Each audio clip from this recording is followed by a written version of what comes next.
안녕하세요.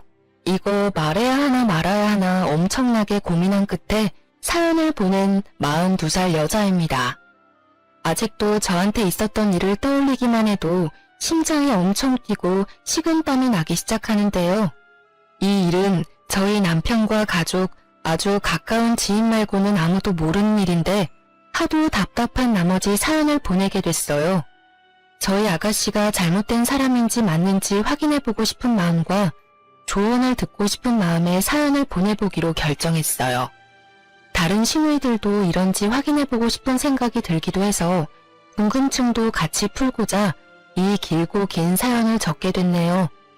동갑내기 남편과 3년 연애 끝에 결혼하게 됐어요. 친구였다가 연애를 하여 결혼한 케이스인데요. 그런 남편한테 6살 어린 여동생이 있다는 것쯤은 알고 있었는데 연애하는 동안 일부러 만나거나 하진 않았었어요. 전 연애하면서 굳이 가족들을 미리 만날 필요까지 있을까? 라는 생각을 가지고 있던 사람이라서 연애하는 동안 남편이 만나자고 하는데도 일부러 만나지 않으려고 자리를 피해왔어요. 근데 지금 생각해보면 미리 만나보는 것도 좋았을 것 같다는 생각을 하기도 하는데요. 그 이유는 우리 아가씨가 매우 별난 사람이기 때문인데요. 아가씨는 기본적으로 좀 이쁘게 생긴 편이에요. 정확히 말하면 싸가지 없게 생겼지만 이쁘게 생긴 건 분명한 얼굴을 가진 사람인데요. 제가 방금 말한 것처럼 우리 아가씨는 생긴 대로 노는 사람이에요. 이쁘게 생긴 편이지만 착하게 생기지 않다는 말로 인물값을 제대로 하더라고요. 기본적으로 예의가 없고 완전 개인주의, 이기적인 사람인데요. 하고 싶은 말이 있으면 걸러서 얘기하지 않고 생각한 그대로 입 밖으로 내뱉어요. 예를 들자면 저와 남편의 상견례 자리였어요. 그때 아가씨를 처음 본 자리였는데요. 안녕하세요. 오빠 여동생 김나영이에요. 예전부터 언니에 대해 많이 들었어요. 오빠가 언니 엄청 착하고 이쁘게 생겼다고 그렇게 칭찬을 많이 해왔었는데 생각한 거에 비하면 그렇게 이쁜 얼굴도 아니네요. 야, 너는 무슨 이런 자리에서 말을 그렇게 해. 넌 입 다물고 가만히 있어. 왜? 오빠가 예전부터 그랬었잖아. 세연이 될 사람 엄청 청순하고 귀엽다고.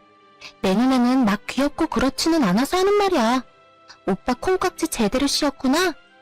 넌 사람 면전에 대고 못하는 말이 없어. 너 끝날 때까지 입 다물고 밥이나 먹어. 아이고 사돈, 제 딸이 아직 철이 없어서 해야 할 말 해선 안 되는 말 잘 구분을 못해요.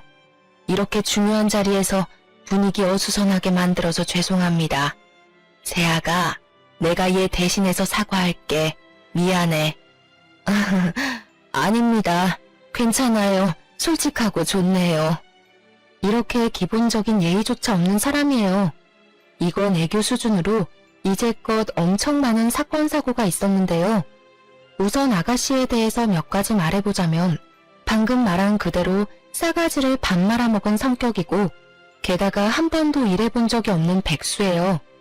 대학교 졸업한 뒤로 파트타임 아르바이트 몇 개 해본 적은 있는데 그것도 딱 한 달씩만 하고 금방 그만두더라고요. 돈 벌기 너무 싫고 다른 사람 비위 맞춰가면서 일하기 너무 힘들고 싫다고 하더라고요.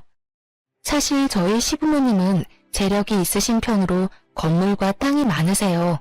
그래서 아가씨가 시부모님의 재력을 믿고 일을 안 하려고 하는 게 정말 심하더라고요. 시부모님께 한 달에 한 번씩 현금만 100만 원씩 용돈으로 받는 편이고 게다가 신용카드는 별도로 사용하고 있어요. 남편과 시어머님께 들어보니 한 달에 신용카드 값만 1000만 원까지도 나온 적이 있다고 하네요. 평균적으로 3,400만 원은 사용한답니다. 시부모님께선 이 정도 돈은 크게 느껴지지 않을 정도로 재력이 상당하지만 의외로 돈이 많다는 걸 티를 내지 않는 분들이세요. 그래서 시부모님이 돈이 많은 재력가라는 걸 모르고 있으신 지인분들이 더 많다고 하는데요. 검소하게 사려고 하시는 시부모님과 다르게 아가씨는 명품이란 명품을 모조리 사서 그걸 인스타그램에 자랑하거나 친구들한테 뽐내는 걸 그렇게 좋아하더라고요. 그거 믿고 아가씨한테 접근한 친구들과 남자들이 엄청 많았다고 하네요.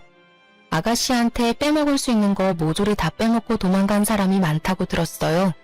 그것 때문에 한때 아가씨는 우울증으로 고생한 적이 있기도 했지만 그것도 잠시였어요. 다시 우울증을 극복하고 이것저것 사치를 부리기 시작하더라고요. 우울증 극복을 명품으로 해결한 사람 우리 아가씨밖에 없을 겁니다. 그런 아가씨와 정반대 성향을 가진 사람이 저였어요. 외향적이고 예의를 밥 말아먹은 수준인 아가씨와 다르게 저는 조용조용하고 웬만한 일이 아니고서야 크게 화를 내지 않아요. 제가 워낙 조용조용하니까 할 말도 못하고 소심한 사람인 줄 아는데 최대한 말을 아끼는 것뿐이지 할 말은 다 하고 사는 사람이거든요. 손해보는 일 절대 당하지 않고요. 화가 평소에 없을 뿐이지 그 대신 화가 머리끝까지 나면 앞뒤 없이 화를 내는 편인데요. 그런 저의 성격을 유일하게 건든 시댁 식구가 바로 아가씨였어요. 아가씨가 저의 성격을 건든 첫 번째 사건인데요. 한때 아가씨가 성형이 엄청 빠져있던 시기가 있어요. 아가씨는 총 6번 성형을 해왔었는데요. 쌍꺼풀, 뒤트임, 앞트임, 코, 턱, 이마까지 총 6군데를 성형해왔어요. 저와 남편이 이제 막 결혼했을 때가 아마 4번째 성형했을 무렵으로 그때가 코를 건든 시기였는데요. 원래 본판이 이쁜 사람이었다고 들었어요. 근데 성형 때문에 특유의 자연스럽고 이쁜 얼굴이 다 사라진 케이스인데요. 제가 옛날 아가씨의 얼굴을 보니까 정말 말이 안 나올 정도로 이쁘더라고요. 지금도 충분히 이쁜 얼굴이긴 하지만 저는 솔직히 예전 모습이 더 낫다고 봐요. 그렇게 제가 남편과 결혼하고 난 뒤로 6번까지 성형을 연달아 하게 됐는데 그것도 모자라서 코 재수술을 하겠다며 시어머님께 돈 달라고 사정사정을 하더라고요. 엄마, 딱 한 번만이야, 딱 한 번. 하나밖에 없는 딸이 이렇게 사정하는데 좀 도와줄 수 없어? 지금 코끝이 너무 마음에 안 든다고. 이것 때문에 신경 쓰여서 잠도 안 와. 너 지금 얼마나 이상한지 알고는 있어? 너 예전 얼굴 하나도 없어. 지금 너 내 딸 아닌 것 같아. 얼굴 싹 변했다니까. 변하려고 성형하려고 하는 거잖아. 예전 얼굴 그대로 남아있게 하려고 누가 성형을 하겠어, 어? 이제 마지막이야, 마지막. 부탁할게. 절대 안 돼. 너 얼굴에만 2천만 원 가까이 들어갔어. 그것도 내 돈으로만. 너희 아빠 또 너 성형수술 시켜줬다는 거 알게 되면 이제 엄마도 가만히 안 둔대. 그러니까 이제 엄마한테 성형비 달라는 소리 절대 하지 마. 이제까지 시어머님이 아가씨 성형 비용만 2천만 원 가까이 지원해줬다고 하더라고요. 아버님은 끝까지 성형하지 말라고 반대했었는데 그런 아버님의 말을 무시하고 본인 고집대로 성형한 결과 아버지한테 제대로 혼냈다고 들었어요. 약 3개월 동안 용돈이 끊기고 한 달 동안 외출 금지까지 당했었는데요. 근데 그것도 금방 까먹은 건지 이번에 또 성형하고 싶다고 시어머님께 엄청 징징거렸었네요. 아버님께서 아가씨 한 번만 더 성형시켜주면 어머님 카드까지 압수한다고 으름장을 놓으신 상태라 어머님도 아가씨의 성형을 끝까지 반대하시더라고요. 아가씨는 7살 어린애가 된 것처럼 울기도 엄청 많이 울었는데요. 그런 아가씨가 어느 날 갑자기 저한테 찾아온 적이 있었어요. 말도 없이 집까지 찾아왔길래 무슨 일인가 싶었어요. 원래 저한테 연락도 없이 찾아오거나 그런 적이 단 한 번도 없었거든요. 그 정도로 친하지 않기 때문인데요. 그런 갑작스러운 아가씨의 내방에 놀란 저는 급하게 시원한 커피 한 잔과 과일을 대접했어요. 아가씨, 연락도 없이 갑자기 어쩐 일로? 왜요? 전 연락도 없이 찾아오면 안 돼요? 그게 아니라 이제껏 이렇게 갑자기 찾아온 적이 없었으니까 하는 말이죠. 됐고, 저 언니한테 할 말 있어서 왔어요. 언니도 알죠? 우리 엄마도 이제 나 성형 안 시켜주는 거. 원래 엄마가 모두 지원해주던 부분인데 아빠 때문에 엄마도 이제 성형 안 시켜주더라고요. 딱 마지막으로 코 재수술하고 싶은데 하필 이때 아빠가 엄마한테 겁주는 바람에. 언니가 이번에 제 성형 비용 좀 보태줄 수 있어요? 이런 일이 혹시 있을까봐 돈 조금 모아둔 게 있어요. 근데 돈이 좀 모자란 것 같은데 언니 조금만 도와줄 수 없을까 해서요. 아니요. 미안하지만 전혀 해줄 생각 없어요. 어머님도 안 해주겠다는 거 왜 제가 해드려야 해요? 언니 모아둔 돈 좀 있는 걸로 알고 있는데요. 그거 계속 갖고만 있으면 뭐 할 건데요? 쓰라고 있는 돈 저한테 빌려준다 생각하고 주면 안 돼요? 모아둔 돈이 있어도 그거 다 내가 쓰려고 모은 돈이지 아가씨한테 주려고 모아둔 돈이 아니잖아요. 그걸 왜 아가씨가 달라고 말해요? 무슨 자격으로? 그리고 아가씨 태도가 참 웃기네요. 따지고 보면 돈 빌려달라고 말하러 온 사람이면 예의 좀 갖추고 빌려달라고 말해야 하는 게 맞지 않나? 아무리 내가 아가씨 가족이라고 해도 그렇지 어떻게 이런 식으로 돈 달라고 말할 수가 있어요. 와, 지금 돈 좀 있다고 유세 떠는 거예요? 시부모님 못지않게 제 친정도 어느 정도 부유한 편에 속하거든요. 그리고 친정과 별개로 제가 돈을 잘 버는 직업을 가지고 있기 때문에 다른 친구들에 비해서 월급을 많이 받는 편이에요. 그걸 알고 있던 아가씨는 그걸 믿고 저한테 찾아온 것 같더라고요. 남편한테 부탁할 수 있지만 분명 시부모님 귀에 들어갈 게 뻔하니까 저한테 이렇게 찾아온 것 같은데 전 아가씨에게 돈 빌려줄 생각이 전혀 없었어요. 평소에 저한테 살갑고 잘해주기만 했더라면 저는 충분히 아가씨한테 잘했었겠죠. 근데 아가씨는 저한테 잘해준 게 전혀 없고 오히려 예의 없게 대해온 적이 많기 때문에 그런 아가씨에게 단돈 10원이라도 주고 싶은 마음이 없었어요. 유세라니요? 제 돈을 그냥 아가씨한테 안 준다는 말을 했을 뿐이에요. 어머님, 아버님이 하지 말라는 건 다 이유가 있어서 하지 말라고 하신 건데 끝까지 해야겠어요. 돈 안 줄 거면 그런 말도 하지 마세요. 참, 돈 안 주실 거면 카드라도 주세요. 할부로 해서 매달 갚을게요. 전 절대 안 빌려줄 거니까 그만하세요. 더 이상 아가씨랑 입씨름하고 싶지 않아요. 좀 빌려줘요. 언니 돈 많잖아요. 일도 꾸준히 하는 사람이 그깟 돈 몇 푼이 뭐라고 왜 안 빌려주는 거예요? 아가씨는 저한테 카드와 돈을 빌려달라고 우기고 전 절대 안 준다고 실랑이를 하고 있는데 때마침 남편이 퇴근하고 집에 도착했습니다. 아가씨가 저한테 돈 달라고 있는 현장을 직접 목격하게 된 거였죠. 남편은 버릇없이 저한테 돈 달라고 하는 아가씨의 모습에 엄청 화가 났습니다. 생각보다 빨리 집에 도착한 남편을 보고 아가씨는 몹시 당황했죠. 사실 아가씨는 남편 몰래 저한테 돈을 빌릴 생각이었어요. 그래서 일부러 남편 퇴근하기 전에 저희 집에 왔던 거였는데 생각보다 남편이 빨리 퇴근해서 왔던 거였죠. 오빠, 언제 왔어? 생각보다 빨리 퇴근했네? 너 이 시간에 여기서 뭐해? 돈이라니? 너 지금 나 몰래 돈 빌리려고 온 거야? 엄마가 끝까지 안 주니까 오빠한테 이렇게 들킨 김에 솔직하게 말할게. 오빠, 나 돈 좀 빌려줘. 언니도 끝까지 돈 안 빌려주네? 오빠도 돈 조금은 있을 거잖아. 딱 한 번만, 응? 너 언제까지 이렇게 생각 없이 살 거야? 돈 필요해도 그렇지 새언니한테까지 찾아와서 돈 빌릴 생각을 해?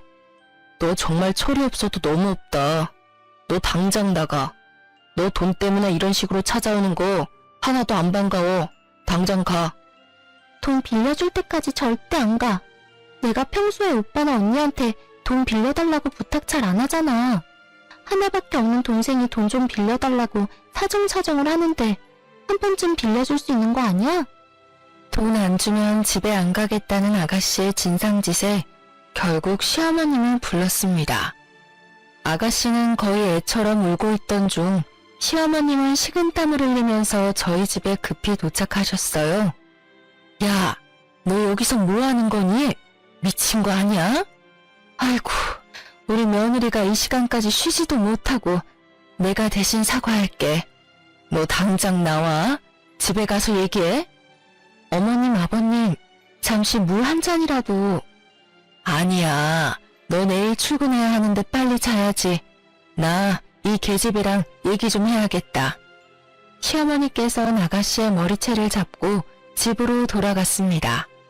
집에서 아가씨를 기다리고 있던 아버님은 역대급으로 화를 엄청 내셨다고 들었어요. 뺨까지 맞았다고 하네요. 그리고 당분간 아가씨가 쓰고 있던 신용카드 정지를 시킨다고 하셨습니다. 그렇게 돈 쓰는 걸 좋아하던 아가씨는 거의 3달 정도 신용카드를 쓰지 못하고 용돈도 받지 못하여 집에만 있었다고 하네요. 성형을 더 이상 하지 않고 일자리를 알아보기로 한 조건으로 다시 신용카드를 사용할 수 있었어요. 용돈도 받을 수 있게 됐고요. 그렇게 한동안 조용하게 지내고 있었는데 아가씨가 결혼에 대해 슬슬 말하기 시작했어요. 사실 아가씨는 일을 하고자 하는 마음은 오래전에 이미 접은 상태였지만 결혼을 빨리 하고 싶어 했어요. 그것도 돈 많은 남자한테 시집가는 게 목표였어요. 예전에 아가씨가 이제껏 얼굴만 보고 남자를 만났었는데 다들 아가씨 돈만 탐내던 나쁜 남자들이라 이제 본인이 돈 많은 남자를 만나보고 싶다고 하더라고요. 한동안 연애를 하지 않고 혼자 놀고 먹고 사는 것 같더니 주변 친구들이 슬슬 결혼하기 시작하니까 본인도 결혼을 해야 할 것만 같다면서 주변 친구들한테 선자리를 마련해달라고 부탁을 하는 눈치였어요. 몇 번 선자리에 나갔었지만 워낙 아가씨가 푼수이며 직업조차 없으니까 남자들이 하나같이 애프터 신청을 하지 않았다고 해요. 나이가 1살이라도 어렸을 땐 그래도 젊고 이쁜 걸로 매력 어필할 수 있었다고는 하지만 20대 때와는 다르다는 것을 몸소 느끼고 있는 것 같았어요. 취집이 꿈이라고 하던 신우이는 결혼을 포기해야 하나 싶었는데 마지막으로 나갔던 주선자리에 괜찮은 남자를 만났다고 하더라고요. 선을 보고 나서 밖에서 시어머님과 아가씨 저 이렇게 셋이서 만나 저녁을 같이 먹으러 갔었는데요. 그때 신우이가 선본 남자에 대해서 자세하게 말해주더라고요. 저보다 1살 많은 사람인데 회사 하나 운영 중이라고 하네. 키도 180cm는 훌쩍 넘어 보이고 회사가 엄청 잘 되는 것 같아 보여. 차가 좋고 게다가 시계까지. 차 한 대 가격인 걸 차고 나왔더라고. 아가씨, 그 남자 착한 것 같아요? 너무 돈만 따라가는 게 아닌가 싶어서요. 착한 게 뭐가 중요하겠어요. 일단 돈 잘 벌고 게다가 잘생긴 게 중요하지. 사실 주변 친구들 다 하나같이 능력 하나도 없는 남자들이랑 사귀더니만 그 남자들이 어느 순간 성공해서 큰돈 만지고 있더라고. 그래서 내 친구들은 그거 하나 믿고 지금 엄청 떵떵거리고 살아요. 개구리 올챙이 쪽 생각 못한다더니 옛날에 남자친구 못났던 건 생각 못하고 성공하니까 그때 바로 결혼하더라고요. 오히려 내가 남자친구 안 사귀고 혼자 지내니까 날 좀 우습게 생각하는 것 같기도. 야, 그 친구들 욕할 거 하나도 없어. 지금 남편들이 아무리 못났어도 사람 함부로 안 버리고 끝까지 옆에서 자리 지키고 있었던 거잖아. 당연히 성공하면 결혼하는 게 당연한 거고. 너는 그런 애들이랑 다르게 남자 얼굴만 보고 사귀느라 이제껏 엄마랑 아빠가 힘들게 번 돈 다 남자한테 뜯기기나 하고. 너나 잘해 너나. 오늘 선본 남자가 아무리 사업가라고 해도 너무 믿지 마. 사람 한 번 보고 너무 믿는 거 아니야. 어머님 말씀이 맞았어요. 사실 아가씨는 남자 보는 눈이 하나도 없거든요. 선본 남자가 잘생기고 돈 많은 청년 사업가라고는 하지만 딱 한 번만 보고는 전부는 알 수 없는 거잖아요.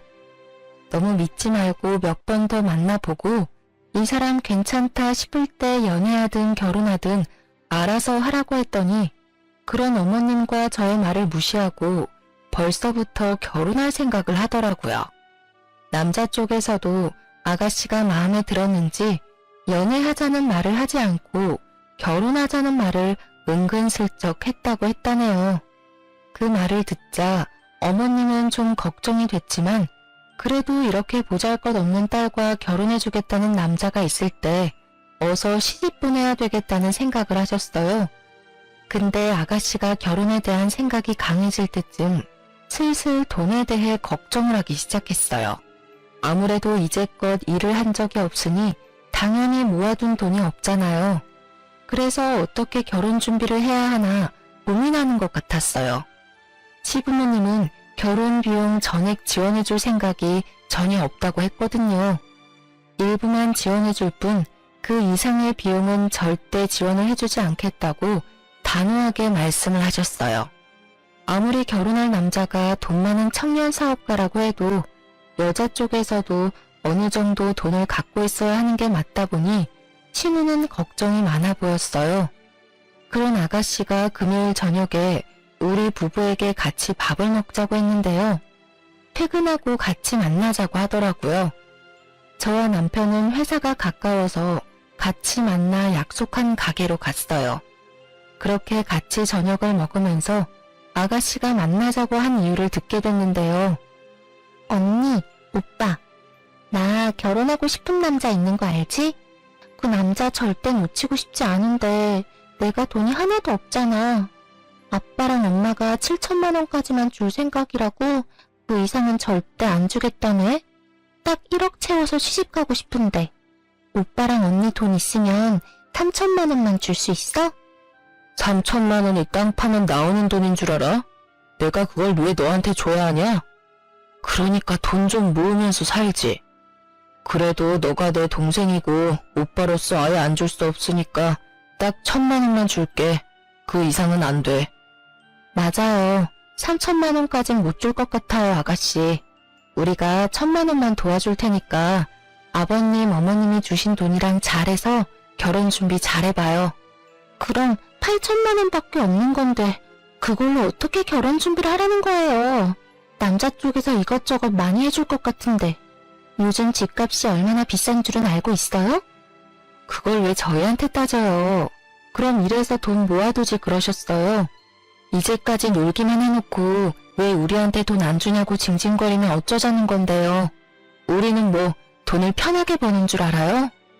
오빠랑 언니 결혼할 때 엄마 아빠한테 지원 받은 거 많았을 거잖아요.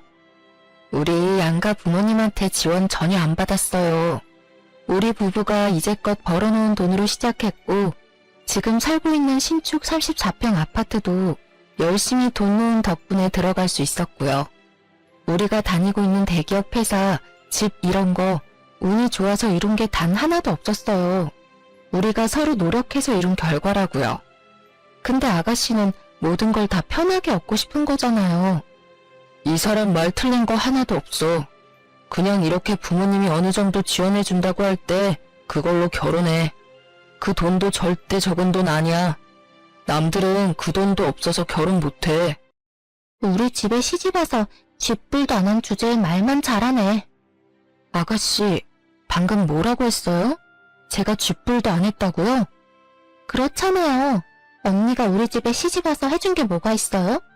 우리 엄마랑 아빠가 워낙 건강하고 잘 사는 사람들이니까 당연히 해줄 게 전혀 없었겠죠. 언니도 부족하지 않은 친정 두고 있는 입장이면서 정작 제대로 들고 온 게 없잖아요. 몸만 들고 시집 온 거 아니에요? 말을 왜 그렇게 해요? 저 남편이랑 결혼할 때 몸만 오지 않았어요. 저 이제까지 정말 열심히 살았어요. 오히려 제가 남편보다 모아둔 돈이 더 많았을 정도였어요. 따지고 보면 아가씨야말로 옷만 들고 시집 가는 거 아니에요? 한 번도 본인을 위해 제대로 이룬 일은 있어요? 취직하고 싶어서 결혼하는 사람이 아가씨면서 왜 날 낮잡아보고 그러냐고요. 취집이요? 말이면 단 줄 알아요? 내가 100억이나 1000억 이렇게 큰 돈을 달라고 하는 것도 아니고 3천만 원 달라고 한 것뿐인데 치사하게 그거 하나 못 빌려줄 수 있냐고요. 우리한테 돈 맡겨놨어요? 돈 필요할 때마다 우리한테 매번 돈 달라고 하는 아가씨 때문에 정말 스트레스 받아요. 어지간네 정말. 언니 정말 재수없고 거지 같아요. 그깟 돈 하나 못 빌려줘서 이러고 있는 게 어이없거든요. 차라리 돈이나 빌려주고 잔소리 하든가. 너무 예의 없게 말하는 아가씨의 태도에 남편은 결국 화가 난 나머지 아가씨의 뺨을 때렸어요. 사람들은 웅성웅성하고 남편한테 맞은 아가씨는 눈물을 흘렸는데요. 내가 뭘 잘못했다고 또 때려? 오빠 요즘 내가 뭐 하나만 때리더라? 너 말 그렇게 하는 거 고쳐. 그리고 이 사람 말대로 우리가 왜 널 도와줘야 하는 건데? 부모님이랑 우리가 널 도와주는 게 왜 당연한 것처럼 말하냐고. 솔직히 너 결혼한 거 맞아? 결혼한다는 녀석이 이제까지 집에 결혼할 남자 한 번도 안 데리고 온 게 말이나 돼? 그 사람이 워낙 바쁘니까. 바빠도 그렇지. 너 그 사람 내 눈앞에 데리고 오기 전까지 부모님도 그렇고 우리한테 돈 한 푼이라도 받을 생각하지 마. 그 사람이랑 그렇게 결혼하고 싶으면 그 돈 많은 남자한테 결혼 비용 전부 내라고 하던지. 그리고 너 당장 언니한테 사과해. 몸만 왔다, 아무것도 안 했다. 이딴 말을 너가 왜 하는데? 엄마도 가만히 있는 걸 왜 너가 이래라 저래라 말하냐고. 정작 아무것도 안 하고 있는 놈이. 너 당분간 우리 볼 생각하지 마. 이날 남편한테 제대로 혼난 아가씨는 집에 가서도 시부모님께 엄청 혼났어요. 아가씨를 집으로 데려다 줄 겸 시부모님한테 이날 있었던 일을 모두 말하기 위해 아가씨를 데리고 시부모님 댁으로 바로 갔었는데요.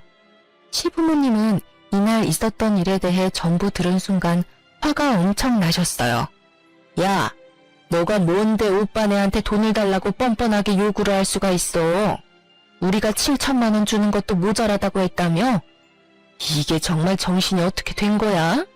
너 게다가 새언니한테 몸만 왔다는 둥, 거지 같다는 둥, 그런 말 정말 했어? 솔직히 이해가 안 가. 시동생한테 돈 주는 게 그렇게 아깝나? 엄마도 그래.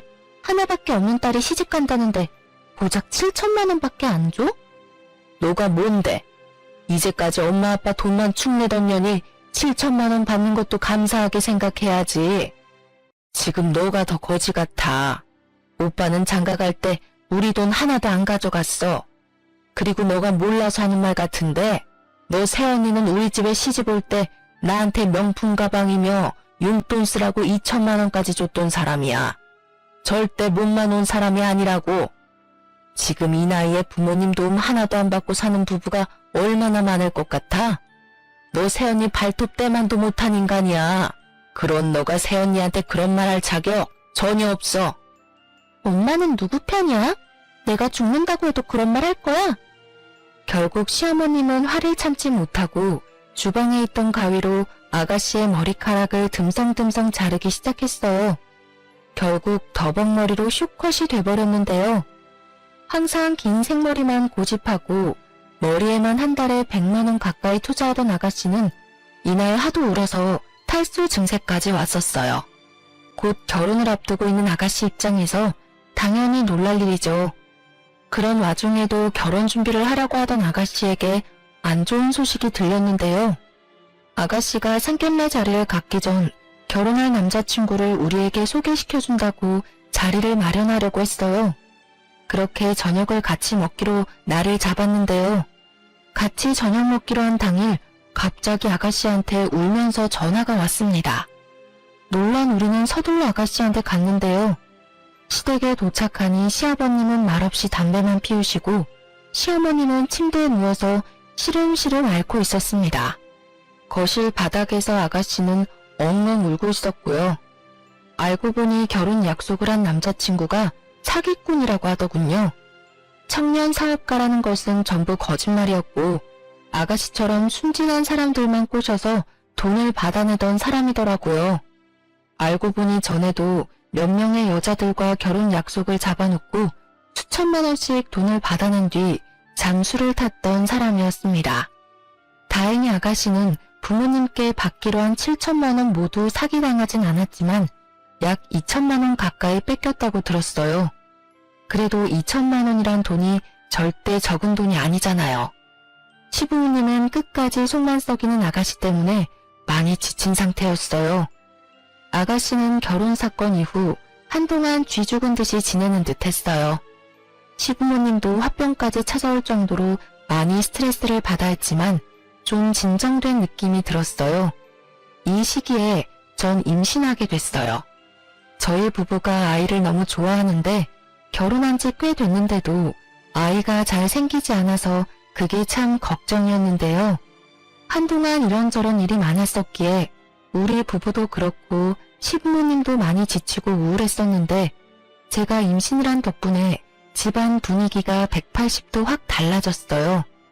시부모님은 제가 임신했다는 소식을 듣자마자 정말 행복해 하셨어요.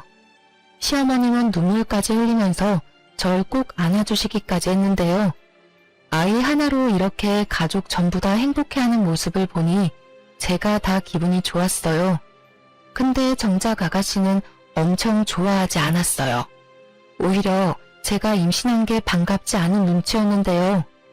제가 임신한 순간부터 시어머님께서 산모와 아이에게 좋은 음식부터 영양제까지 한가득 챙겨주셨는데요. 아무래도 첫 손자이기도 하고 제가 워낙 아이 갖기 힘든 몸을 가진 상태에서 아이가 생긴 거라 산모부터 건강해야 아이가 건강한 거라고 엄청 잘 챙겨주셨어요. 근데 시누이는 온 가족이 저한테만 관심이 집중되는 게 싫었었나 봐요. 질투가 심해지더라고요. 우리 며느리 갈비찜 좋아하지? 이거 내가 직접 재료 하나하나 다 사서 만든 거니까 안심하고 먹어도 좋아. 이럴 때 엄마가 많이 먹어야지 뱃속에 있는 아기도 무럭무럭 자라는 법이야. 잘 먹겠습니다. 제가 임신하는 바람에 어머님이 고생 많이 하고 계시네요. 죄송해요. 제가 빨리 아기 낳고 집안일 자주 도와드릴게요. 너가 건강한 아이 낳아주는 것만으로도 그게 나한테 효도야, 효도. 너랑 아이만 건강하면 그걸로 됐어. 고작 임신한 걸로 엄청 유세떠네. 임신한 게 우리 집안의 자랑이야. 너는 제발 그 입 다물고 조용히 있어. 가족들 있는 앞에서 사소한 일조차 질투할 정도였는데요. 내가 먹고 있는 음식이 있으면 그걸 모두 뺏어가서 본인이 먹던가 시부모님께서 주신 용돈을 몰래 훔쳐간 적이 있을 정도였어요. 아가씨의 질투가 점점 심해지던 와중에 제가 유산까지 할 뻔한 적이 있었는데요. 저와 시부모님 아가씨 이렇게 주말에 만나 동네 공원 산책을 한 적이 있었어요. 임신할 때 가벼운 산책 정도 해주는 게 좋다고 들어서 주말마다 시어머니께서 집에서 쉬고 있는 절 데리고 여기저기 자주 드라이브 시켜주거나 동네 산책 정도 같이 해주시는 편인데요. 이번엔 아가씨도 같이 가겠다고 해서 따라왔더라고요. 날도 좋아서 천천히 산책하고 있었는데 아가씨와 어머니께서 목이 마르다고 하더라고요. 시어머니께서 공원 계단에 잠깐 앉아있으면 카페에서 음료 몇 개 사온다고 하시더라고요. 그래서 아가씨와 전 계단에 앉아서 어머님을 기다리기도 했는데요. 아가씨, 여기 뷰 엄청 좋지 않아요? 사진 찍기 좋을 정도예요. 그렇네요. 언니 여기 앞에 서볼래요? 그럼 제가 사진 찍어줄게요. 하늘이 맑고 공원 뷰가 너무 좋았었기에 아가씨가 공원을 배경 삼아서 사진을 찍어주겠다고 했어요. 그렇게 전 사진 찍기 위해 자리를 잡으려고 하던 찰나에 아가씨가 계단에서 절 밀치더라고요. 너무 놀란 저는 허우적거리다가 다행히 계단 난간 손잡이를 잡았어요. 뒤에서 밀친 아가씨 때문에 저는 발목에 접질리게 되고 계단에서 뒹굴 뻔했는데요. 다행히 발목만 접질렸고 다른 곳은 크게 다치지 않았어요. 자칫 제가 계단에서 굴렀더라면 아이를 잃게 될 수 있었어요. 저는 결국 자리에 주저앉아 놀란 나머지 엉엉 울게 됐습니다. 아주 서럽게요. 언니 표정 좀 봐. 언니 정말 놀랬나 보네요. 장난인데 왜 울고 그래요? 야, 너 지금 뭐 하는 짓이야? 어머어머, 우리 새아가 괜찮아? 다친 곳이라도 있니? 저 멀리서 지켜보고 있던 어머님께선 소리를 지르며 저한테 달려오셨어요. 일단 제가 괜찮은지 상태부터 확인하시더라고요. 전 그런 어머님을 보자마자 눈물이 더 나왔습니다. 절 안아주셨고 다독여주시더라고요. 눈치 없는 아가씨는 그저 깔깔깔 웃고만 있더군요. 시어머님은 화낼 대로 화가 난 상태였어요. 그 자리에서 아가씨 뺨을 연속으로 3대나 때리셨어요. 너 지금 이게 뭐 하는 짓이야? 너 때문에 은지 다칠 뻔했잖아. 장난이야. 장난 좀 친 걸로 왜 날 때려? 내가 뭘 그렇게 잘못했다고. 아주 유난이야. 새언니 너 때문에 크게 다칠 뻔했어. 너 이거 살인미수야, 살인미수. 가뜩이나 배 나온 상태인데 너 때문에 아이 잘못되기라도 하면 가만 안 둬? 아가씨를 공원에 혼자 두고 어머님은 절 데리고 응급실에 같이 가주셨어요. 다행히 아이와 전 크게 다친 곳이 없었어요. 발목만 놀란 거였고 뼈가 부러진 정도는 아니었어요. 아무런 이상이 없다는 말에 얼마나 다행이던지 응급실에서 시댁으로 바로 가게 됐어요. 연락을 받게 된 남편과 시아버님은 절 엄청 기다린 상태였더라고요. 아가씨도 저희가 집에 도착할 때 맞춰서 집에 들어왔더라고요. 아가씨가 저한테 했던 행동에 대해 알게 된 시아버님은 그 자리에서 아가씨를 향해 회초리를 들었습니다. 이씨, 아니 왜 나한테만 그래? 맨날 언니만 이뻐하고 난 사람 취급도 안 하고. 난 여기서 완전 왕따잖아, 왕따. 너가 애야? 질투 좀 난다고 임신한 사람을 밀쳐? 너 때문에 내 손자 잃을 뻔했어. 너 이제 꼴도 보기 싫으니까 당장 나가. 엄마랑 아빠는 나보다 며느리랑 손자가 그렇게 좋아? 어? 내가 뭐만 하면 안 돼, 싫어. 이런 말만 하고 며느리는 우쭈쭈나 하고. 나 정말 억울해서 못 살아. 그 입 닥쳐. 너 때문에 내 아이 죽을 뻔했어. 절대 용서 못해. 알겠어? 한마디만 더 하면 너 경찰서에 넘길 거야. 이날 남편과 시부모님은 상상 이상으로 많이 화가 난 상태였어요. 그 자리에서 신우의 신용카드부터 명품 가방, 신발 등등 모조리 뺏었어요. 게다가 지갑에 있던 돈까지 모두 다요. 아가씨는 신용카드와 돈 모두 뺏기니 그제야 상황 판단이 됐는지 잘못했다고 싹싹 빌더라고요. 내가 잘못했어. 내가 앞으로 조용히 입 다물고 살게. 그러니까 제발 카드만이라도 돌려줘. 어? 너 이제 앞으로 내 자식 아니야. 돈밖에 모르고 이기적인 자식 새끼. 이제 없다고 생각하는 게 마음 편해. 엄마, 아빠, 나 딱 한 번만 용서해줘. 나 이거 없이는 아무것도 못해. 제발 사람 한 명 살린다 생각하고 돌려줘. 어머님한테 따로 들은 사실 하나가 있어요. 그건 아가씨의 남자친구 이야기였는데요. 저한테 그런 몰상식한 행동을 하기 전부터 아가씨가 한 남자를 만나고 있었다고 하네요. 예전에 사기꾼 한 명 만난 뒤로 남자 안 만날 것처럼 살더니 언제부터 돈 씀씀이가 다시 커졌다고 해요. 한동안 집에만 있는 것 같더니 일주일에 6일을 밖에서 생활하는 것 같길래 시부모님 입장에서 좀 이상하다고 느꼈다네요. 신용카드 값만 500만 원 이상씩 몇 달을 그렇게 썼다고 해요. 한 번만 더 이렇게 쓰면 신용카드 정지시킨다고 경고까지 했었는데 계속 그렇게 써왔다고 해요. 알고 보니 아가씨가 만나고 있던 남자가 노래방에서 선수로 일하고 있었다고 해요. 우연히 친구들과 노래방에 갔었다가 거기서 남자친구를 만났다네요. 그 이후로 남자친구한테 이것저것 선물 주고 돈 주고 하느라 돈이며 카드며 펑펑 썼다고 합니다. 이 일로 시부모님께서 아가씨를 두고 보고 있었는데 때마침 저한테 그런 몰상식한 일까지 저지르게 됐고 결국 아가씨를 자식으로 생각 안 하기로 결정했어요. 그날 신우이는 입고 있던 옷까지 까발려진 상태로 집에 내쫓겼어요. 속으로 이러다가 말겠지 싶었는데 시부모님의 마음은 변하지 않았어요. 얼마나 아가씨 때문에 마음고생을 했으면 다 큰 딸내미를 땡전 한 푼 없이 밖으로 내보낼까 싶더라고요. 그렇지만 그런 아가씨를 보니 속이 다 시원해지더라고요. 제가 이제까지 당한 일들을 보상받는 기분이 들기도 했었고요. 이 사건 이후로 한동안 신우의 행방에 대해 모르고 지내고 있었는데요. 저희 시부모님과 남편, 저 이렇게 다 같이 밥 먹고 있는데 갑자기 아가씨가 찾아왔어요. 그 이유는 임신 때문이었어요. 엄마, 아빠, 잘 지냈어? 너 여기가 어디라고 찾아와? 당장 안 가? 엄마, 나 한 번만 살려줘. 나 지금 임신이래. 눈앞이 깜깜해. 나 정말 힘들어서 죽을 지경이야. 그 더러운 자식 아이라도 가진 거야? 넌 여전히 제대로 사는 법이 없구나. 이제 정신 차리고 살겠다며. 근데 아직도 정신 못 차리고 그렇게 살고 있던 거였어? 넌 역시 안 되겠다.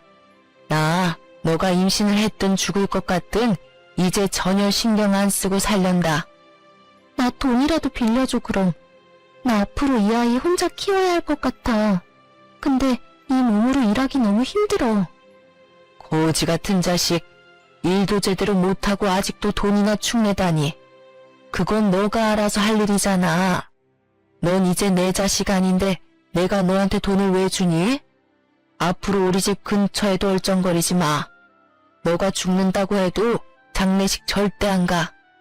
어머님은 집에 있는 소금을 아가씨한테 뿌리면서 내쫓았어요. 이날 이후 아가씨에 대해 몇 가지 알게 됐어요. 어머님께 들은 대로 천수로 일한 남자와 작은 월세방에서 살고 있었다고 해요. 근데 그 남자의 아이를 임신한 순간 그 남자는 바로 도망갔다고 하네요. 게다가 월세방 보증금까지 갖고 가서 아가씨는 돈이 정말 땡전 한 푼 없어요. 그래서 한동안 궁핍하게 생활하다가 도저히 안 되겠는지 미혼모 센터를 알아보고 있다고 들었어요. 그리고 임신하면 기형아 검사를 받거든요. 그 검사 결과 아가씨의 아이가 기형아로 태어날 가능성이 있다고 해요. 그래서 그 일로 스트레스가 이만저만 아니라네요. 하지만 저와 관련 없는 일이다 보니 제가 직접 나서서 도와주거나 한 건 없어요. 아가씨 때문에 제 아이가 죽을 뻔한 상황까지 있었는데 제가 뭐하러 그런 아가씨를 도와주겠어요. 시부모님도 그런 아가씨의 행방을 알고 있음에도 끝까지 신경 쓰지 않는다고 해요. 이제껏 아가씨 때문에 날린 돈이 엄청난 수준이잖아요. 게다가 사고들을 수습하느라 힘들었던 시부모님은 이제 아가씨 때문에 남은 삶을 힘들게 살고 싶지 않다고 해요. 최근에 들은 얘기가 있는데 시부모님께서 아가씨한테 주려고 했던 유산까지 남편과 곧 태어날 아이에게 전부 준다고 말씀해 주셨어요. 애초에 아가씨한테 나눠줘야 하는 건가 고민이 되던 찰나에 아가씨가 사고를 치게 되면서 줄 생각이 싹 사라졌다고 하네요. 처음에 괜찮다고 거절은 했었지만 오히려 시부모님이 괜찮다고 앞으로 이 험한 세상 살아가야 할 우리 손자를 위해서라도 받아야 한다고 시부모님께서 말씀해 주시더라고요. 가끔 아가씨한테 전화가 오고 있는데 전 절대 받지 않고 있어요.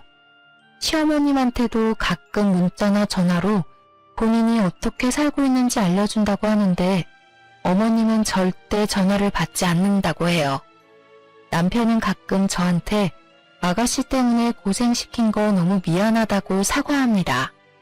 아가씨 때문에 우리 아이를 잃을 뻔한 걸 생각하면 아직도 가슴이 쿵 하고 내려앉는 것 같다네요. 저도 마찬가지로 그때 생각만 해도 아찔해요. 한때 편하게 돈만 쓰면서 살던 아가씨가 질투와 남자 눈에 멀어서 결국 본인 인생을 망쳤어요. 앞으로 아가씨 때문에 마음 고생할 일이 없어서 너무 행복하고 좋네요. 곧 태어날 아이만 신경 쓰고 살 생각이에요. 어머님, 아버님도 곧 태어날 손자가 너무 보고 싶다고 노래를 부르세요. 전 이번 결혼 생활을 하면서 느낀 게 있다면 남편을 보면 그 가족에 대해 안다고 하는데 꼭 그렇지만은 않았어요. 개인적인 생각으로는 남편이 가운데서 어떻게 행동하느냐가 매우 중요한 것 같아요. 그리고 집안의 중심이자 어른인 시부모님도 어떤 사람인지 꼭 볼 필요가 있다고 생각해요. 한때 고생은 많이 했었지만 앞으로 열심히 행복하게 살 생각이에요.